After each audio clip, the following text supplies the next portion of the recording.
Okay, so thank you for greeting me here. I am honored to speak before this audience. I am a practicing priest of a Yantar group. I also use the title of PhD here, which is a bit tricky because I am in PhD in mechanical engineering, unlike one would expect on such a presentation. Thank you. But as I mentioned, I am a practicing priest, sacrificer priest, which is called żerca in Polish language, of group Yantar.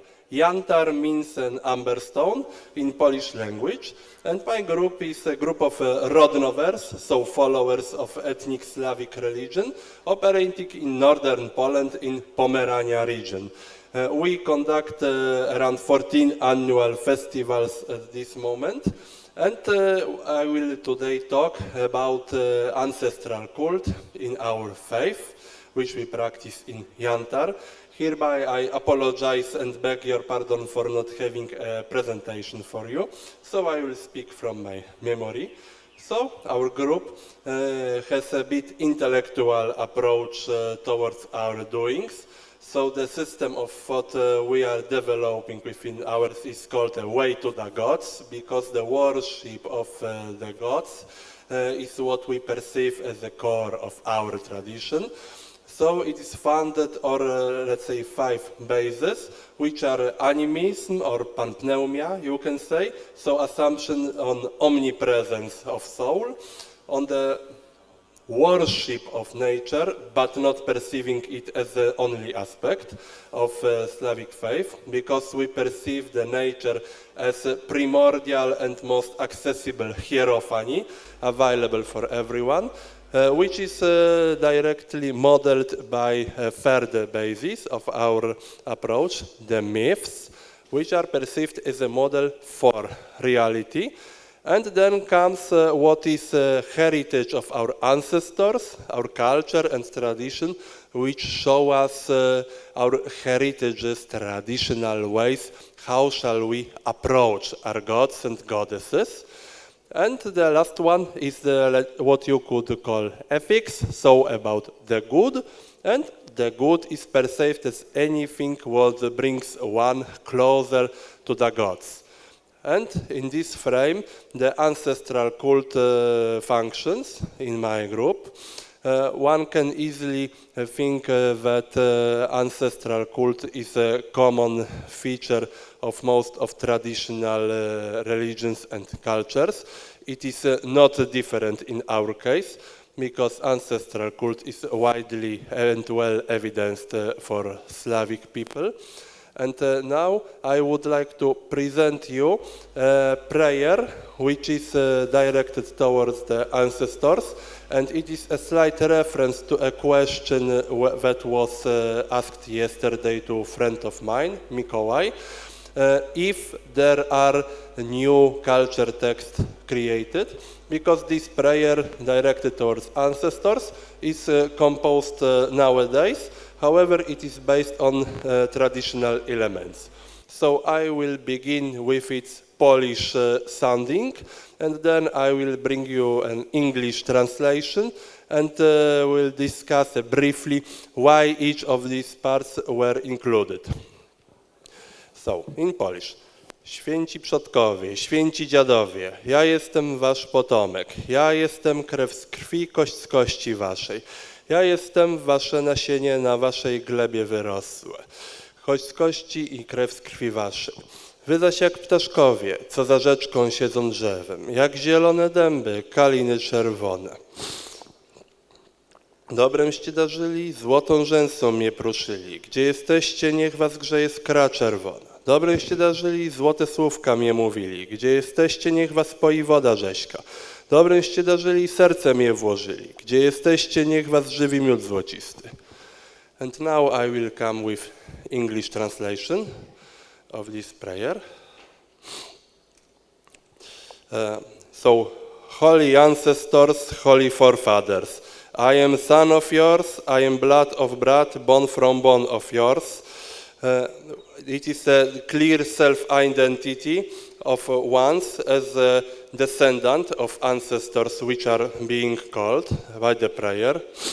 I am a seed of yours, on your soil growth. And it is next line, which is directly connected with agricultural symbolism inherently included in Slavic faith, because Slavic people are agricultural ones. Hence, its symbolism is directly included in our culture. And you're like birds which after the river on the tree has sat, falcons bright, doves sweet. There's green oaks, viburnum red. The bird is a common symbol of soul, not only in Slavic culture, but also in other ones. And the afterlife world is often located behind the water, so it is what the river in this text refers to. Though I commemorate, though I praise. Good you bestowed, golden fluff you poured. Where you are, let red spark warm you.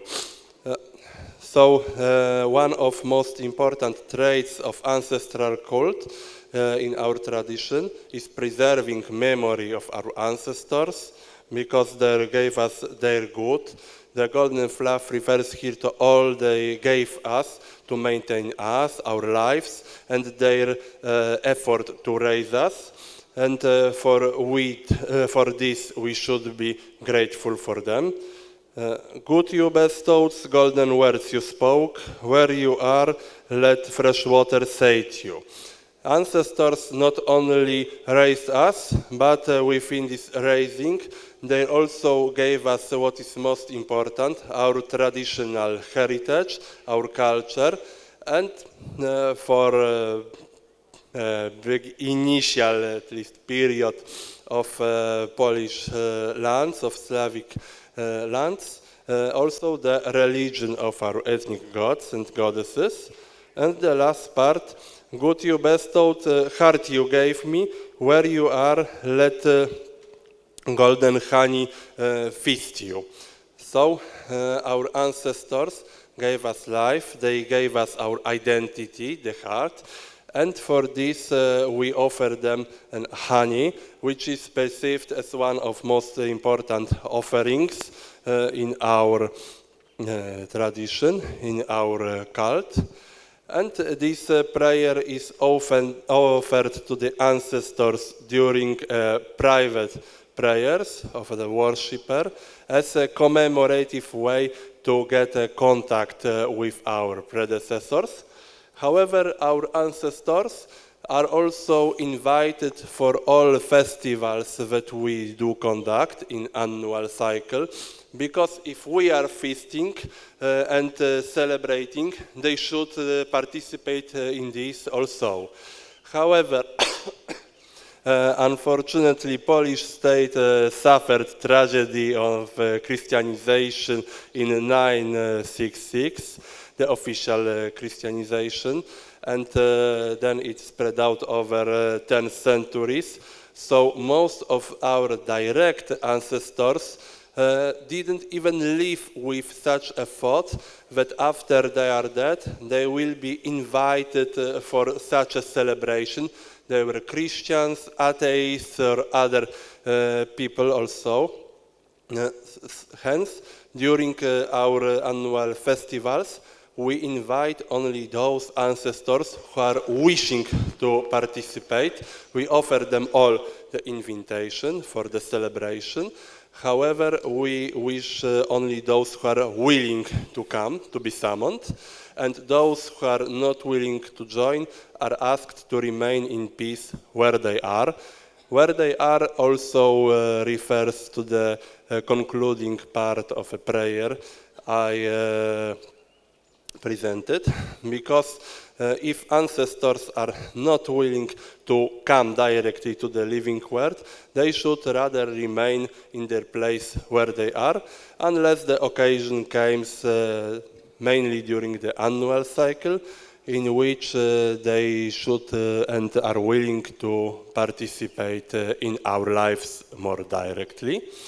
And now I would like to go to a brief discussion of our annual festivals, which are connected with ancestral cult more or less directly. So I would like to begin with a winter solstice festival, which is called Szczodre Gody in our practice. And during Szczodre Gody, or in preserved folk culture, Boże Narodzenie, which is mostly spread name in folk culture gathered by ethnologists, there is a custom of leaving an empty plate at the table during the celebrational supper. And in later tradition, it is stated that this empty place is left for a traveler. However, this traveler may be easily perceived as an incoming ancestor spirit who is wishing to guest his living descendants and to see how they are doing with his or her heritage. We have also a spring equinox festival, which we call Jare Gody in Polish. And during Jare Gody, we are perceiving the birds, which are, it is a common figure in our culture, that the birds are coming from over the sea. So it is a clear image of ancestral spirits, which are coming back to our world to participate again in a circle of life by entering women's wombs and being given birth again. Also, there is the most important festival which we observe in praise of ancestors is held at the beginning of November. It is called Dziady, or you may translate it for English as Forefathers or Forefathers' Eve. Dziady is a word with which we directly refer to our ancestors. And during Dziady festival, we adopt several features, main of which are several taboos and fastening and wearing the masks during the ritual. During Dziady festival, we want to come in as close contact as possible with our forefathers, so we should approach the ritual condition of the deceased. So that's why we fasten. We avoid especially meat meals. However, during the ritual itself, the meat is offered to the ancestors to strengthen them and to allow them to approach more our plane so we can get a closer contact. I mentioned the taboos also, which come directly for our folklore, our culture, and these are focused on not harming the spirit of the dead, which we do not see with our eyes. It is a ghost, a spirit. However, this spirit is somewhere there, and by uncareful sitting on the chair, I might squash such a spirit. By making a stomp, I might fear out this spirit, and the spirit might get revenge for such ill acting towards him or her. So these taboos are preserved during our Dziady ritual. And I mentioned about the masks also.